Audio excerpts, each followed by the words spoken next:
Welcome to Shukla study point. आप सभी का स्वागत है आपके अपने YouTube channel Shukla study point में। मैं शिवम शुक्ला आप सभी दोस्तों का हार्दिक स्वागत करता हूं। आज की वीडियो के अंतर्गत प्रिय विद्यार्थियों हम बात करेंगे बीए तृतीय वर्ष के छात्र छात्राओं हेतु यह महत्वपूर्ण लेक्चर जिसके अंतर्गत राजनीति विज्ञान अर्थात राजनीति शास्त्र या फिर पॉलिटिकल साइंस जिसको कहते हैं आप अंग्रेजी में, उसके सिलेबस के बारे में चर्चा करने वाले हैं। और सिलेबस आपका मेरे प्यारे दोस्तों नवीनतम सिलेबस की दृष्टि से मैं बात करने वाला हूँ। तो बीए तृतीय वर्ष संबंधित यह लेक्चर होगा राजनीति विज्ञान अर्थात पॉलिटिकल साइंस। प्रथम प्रश्न पत्र मतलब कि पेपर 1 जिसका नाम क्या है, लोक प्रशासन के सिद्धांत।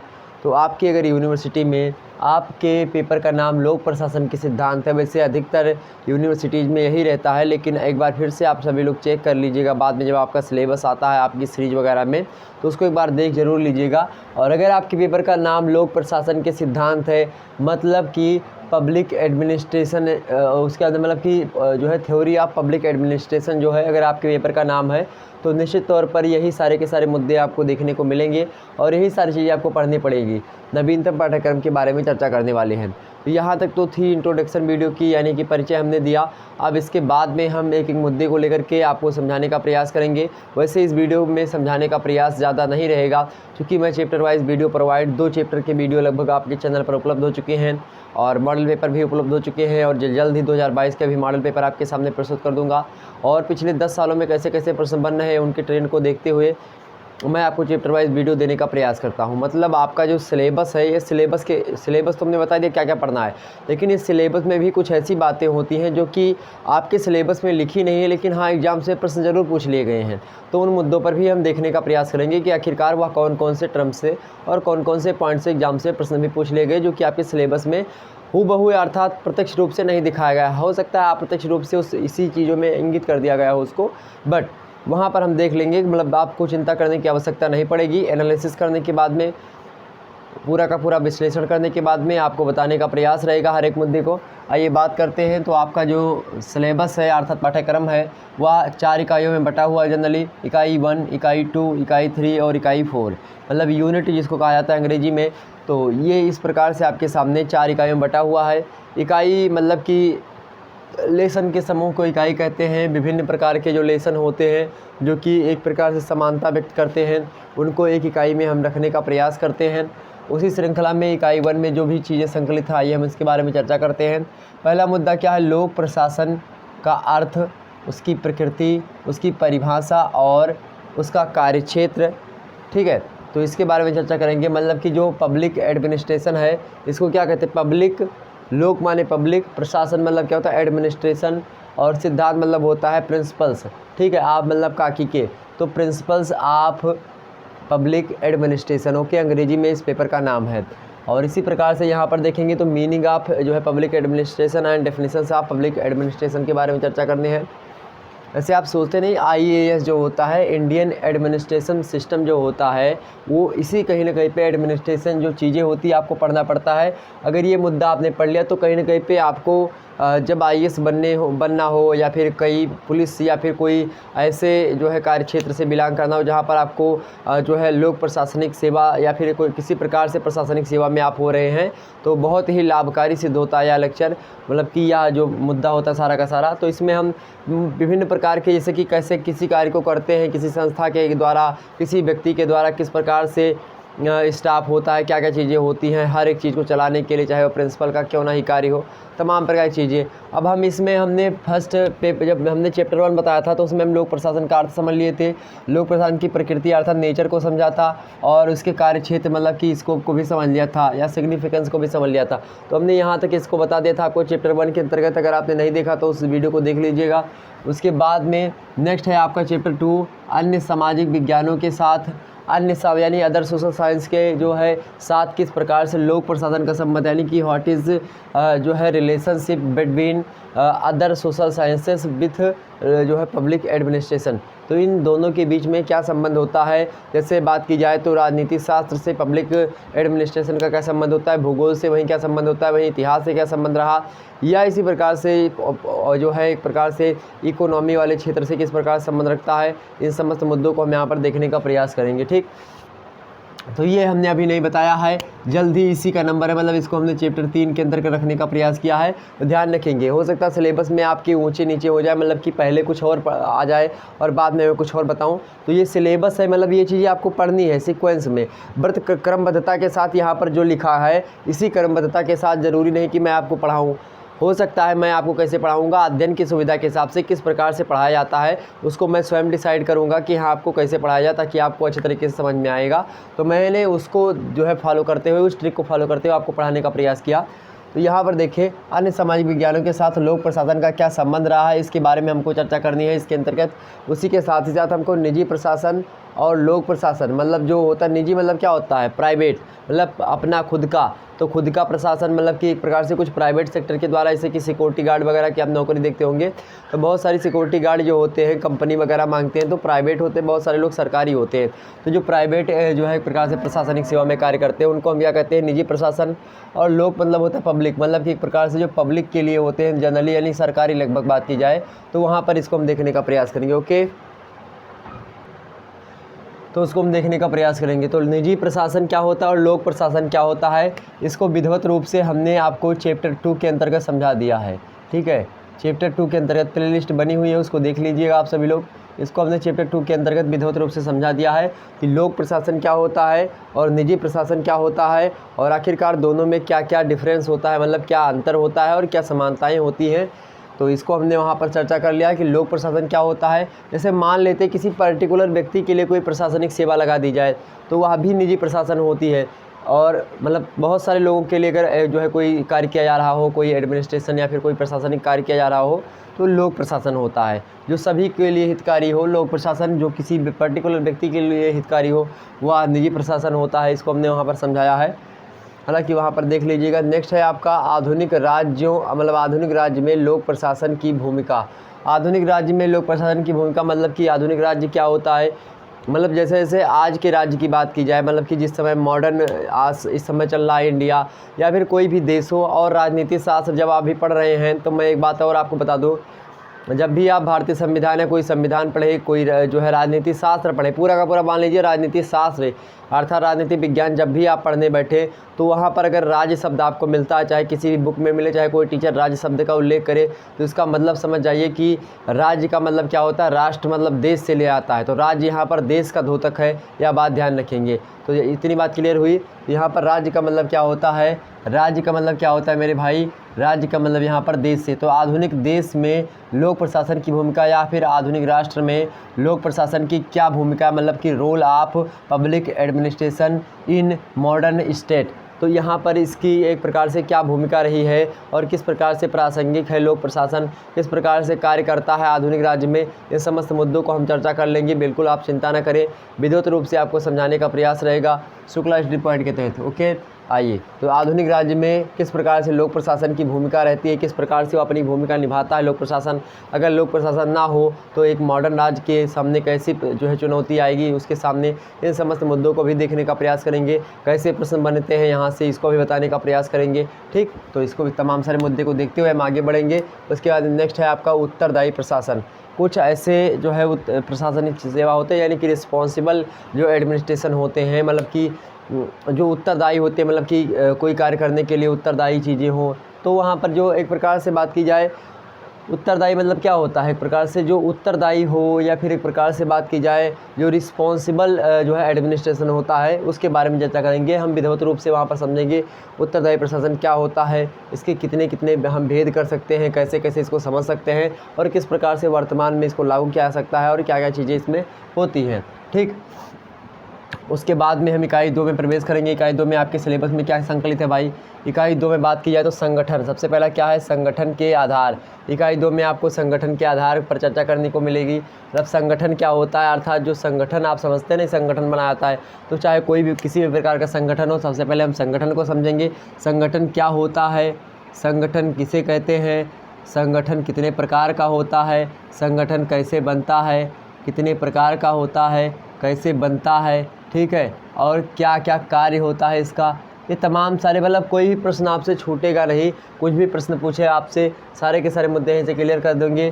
तो यहाँ पर देखिएगा संगठन के आधार मतलब कि कुछ नींव हैं, कुछ बेस हैं किसके, संगठन के। वो बेस से एक होता कार्यात्मक आधार। कार्यात्मक आधार की ही प्रधानता होती है किसमें, कार्यात्मक आधार की ही प्रधानता होती है किसमें, संगठन में। संगठन में मेरे प्यारे दोस्तों कार्यात्मक आधार ही होता है। संगठन बनता है तो किसी कार्य मतलब कि कार्य के आधार पर बनता है कि हाँ ये कार्य आप करोगे, ये कार्य आप करोगे। इस प्रकार से संगठन में बटा हुआ होता है, इस प्रकार से वह संगठन जुड़ा हुआ होता है, क्योंकि एक कार्य दूसरे कार्य के लिए क्या होता है, उत्तरदायी होता है या फिर उसी पर निर्भर होता है। तो यहाँ पर संगठन के आधार में सबसे महत्वपूर्ण जो मुद्दा है कार्यात्मक आधार के बारे में देखेंगे। कार्यात्मक आधार की प्रधानता कैसे है उसमें उसको देखने का प्रयास करेंगे। एग्जाम से प्रश्न भी बने हैं यहाँ से, तो इसको ज़रूर देखेंगे। नेक्स्ट है आपका संगठन के सिद्धांत। कुछ प्रिंसिपल्स हैं किसके, संगठन के। तो उन संगठन के जो एक प्रकार से बात की जाए जो सिद्धांत है, प्रिंसिपल्स हैं, उन प्रिंसिपल्स के बारे में भी चर्चा कर लेंगे। जो संगठन होता है उस संगठन के जो सिद्धांत है वैज्ञानिक जो राजनीति शास्त्रियों के द्वारा जो दिए गए सिद्धांत है, उन सिद्धांतों के बारे में भी हम देखने का प्रयास करेंगे। ये आपके पाठ्यक्रम में है। नेक्स्ट है पदानुक्रम। पदानुक्रम क्या होता है, पद प्लस अनुक्रम।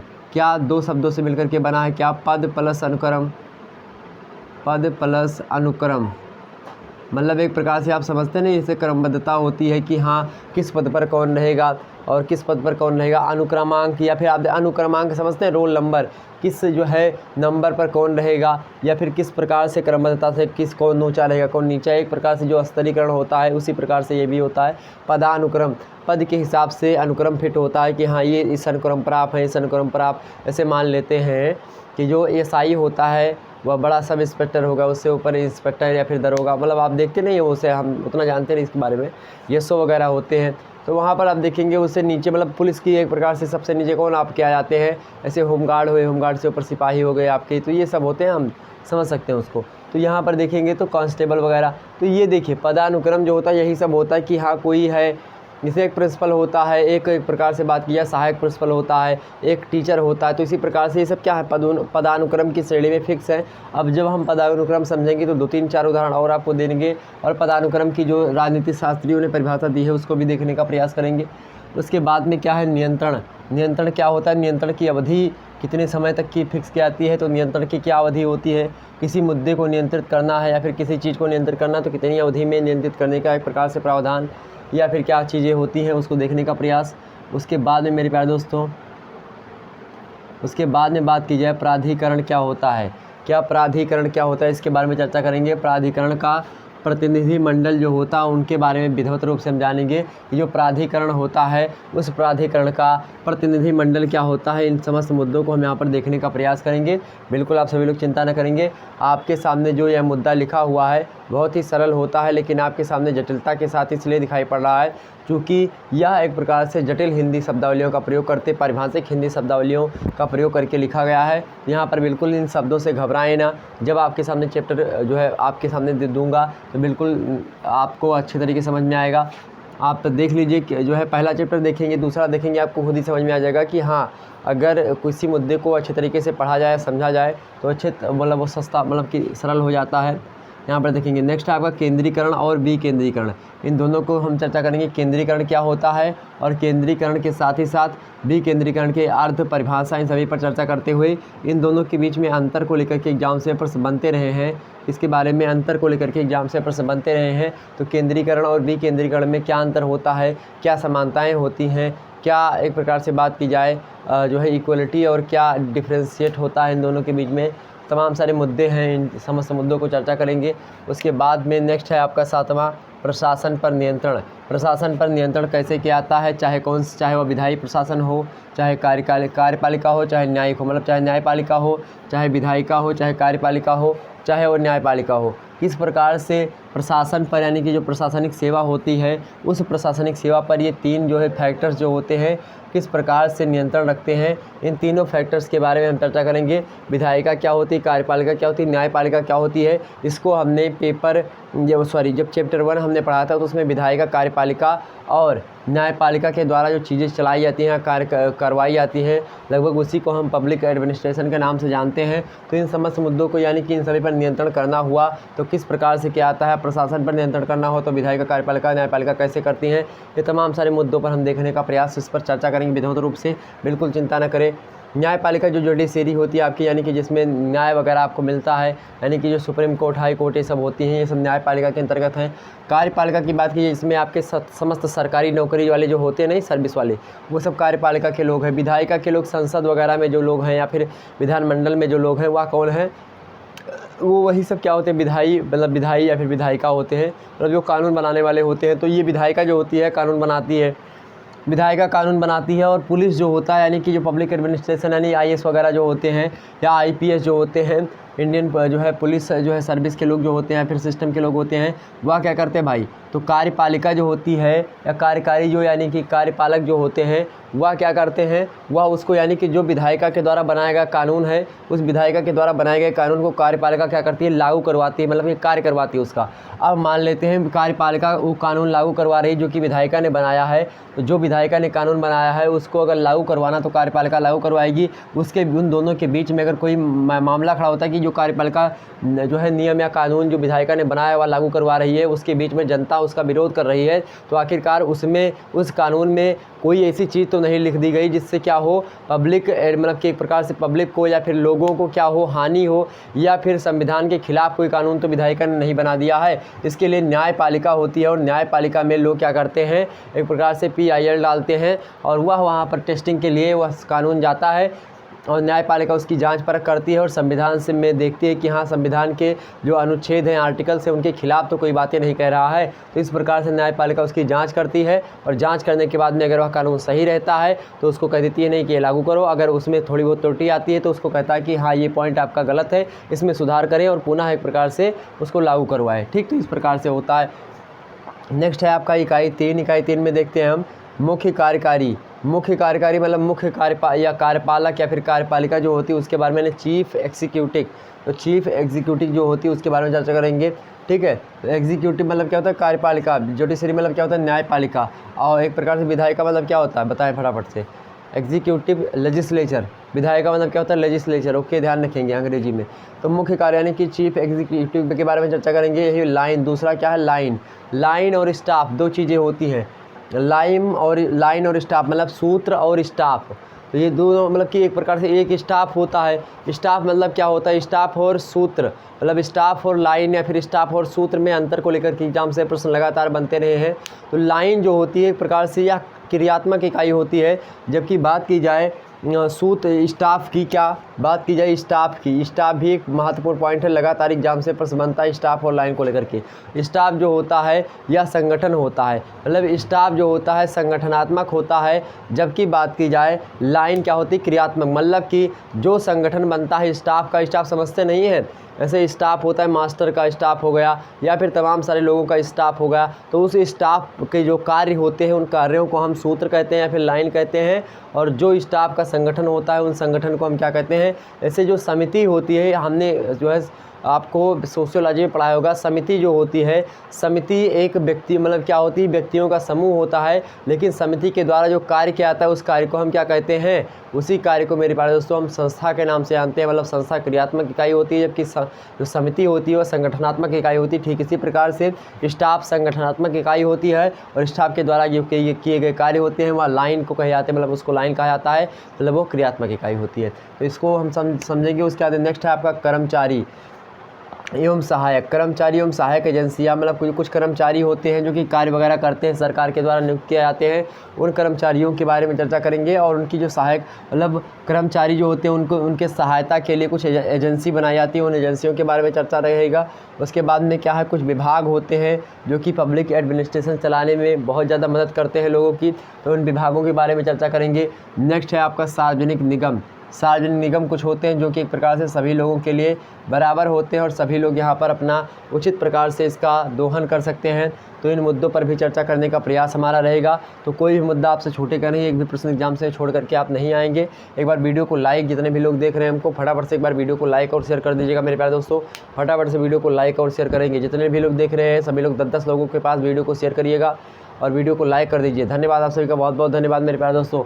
चलिए आगे समझते हैं। अगला है आपका मुद्दा क्या, स्वतंत्र नियामक आयोग। क्या, स्वतंत्र नियामक आयोग, उसके बारे में। नहीं, जो स्वतंत्र नियामक आयोग होता है, नियामक आयोग जो कि क्या है भाई, पूर्ण रूप से स्वतंत्र है। इस पर हाँ स्वतंत्रता सिर पर कोई भाव है मने करे जो सोई, इसके बारे में चर्चा करने का प्रयास। स्वतंत्र नियामक आयोग के बारे में पढ़ेंगे। उसके बाद में फील्ड सेवा एजेंसियाँ कुछ होती हैं, मतलब जो कि एक प्रकार से फील्ड सेवा के लिए तत्पर रहती है हमेशा, तो उनके बारे में हम चर्चा करने का प्रयास करेंगे। और नेक्स्ट है आपका नौकरशाही। नौकरशाही एक प्रकार से एक ऐसी व्यवस्था होती है जिसमें एक प्रकार से बात की जाए तो समाज में यह अच्छी नहीं मानी जाती, तो इस नौकरशाही व्यवस्था के बारे में भी हम चर्चा करने का प्रयास करेंगे। ठीक, यहाँ से एग्जाम से प्रश्न लगातार बनते हैं, तो अभी मैं बताऊंगा कौन कौन से पॉइंट आपके इंपॉर्टेंट है। इसी के साथ ही साथ हमने यहाँ पर देख लिया कि इकाई 3 में जो तमाम सारे चैप्टर्स थे उनको हमको कौन कौन से चैप्टर आपके पाठ्यक्रम में शामिल थे उसको हमने बता दिया आपको।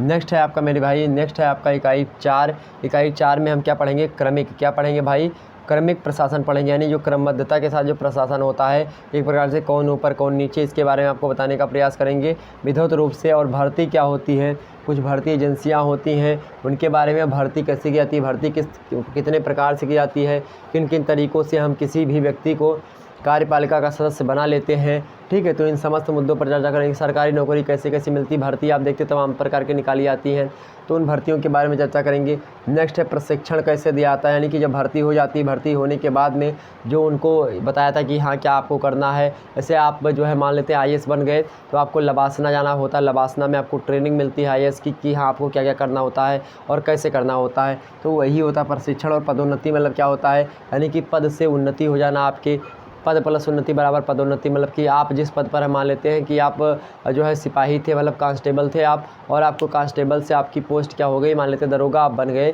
तो कहीं ना कहीं पे क्या हो गई, वही पदोन्नति हो गई आपकी। नेक्स्ट है क्या मेरे प्यारे दोस्तों, मतलब अपने पद से ऊपर उठने को पदोन्नति, और एक प्रकार से जो है जो नीचे गिरने को क्या बोला जाता है, पद अवनति। ठीक है, आगे बढ़ते हैं। स्थिति वर्गीकरण। स्थिति वर्गीकरण मतलब किस प्रकार से किसकी स्थिति होती कार्यपालिका में या फिर न्यायपालिका में, तो उसके वर्गीकरण के बारे में चर्चा करेंगे, किस प्रकार से वर्गीकरण किया जाता है और किस प्रकार का वर्गीकरण आप देखते हैं यहाँ पर अपने भारतीय राज्य में बात की जाए तो। नेक्स्ट है आपका जनसंपर्क। जनसंपर्क क्या होता है, जनसंपर्क कितना ज़रूरी होता है किसी भी एडमिनिस्ट्रेटर के लिए, मतलब कि लोक प्रशासक के लिए, किस प्रकार से जनसंपर्क जरूरी होता है। इन समस्त मुद्दों को, जनसंपर्क क्या होता है, इसका अर्थ क्या होता है, परिभाषा क्या है इसकी, लोगों ने क्या परिभाषा बताई, वैज्ञानिकों ने क्या बताया, इस मतलब राजनीति शास्त्रियों ने क्या क्या बताया, इन समस्त मुद्दों को देखने का प्रयास रहेगा।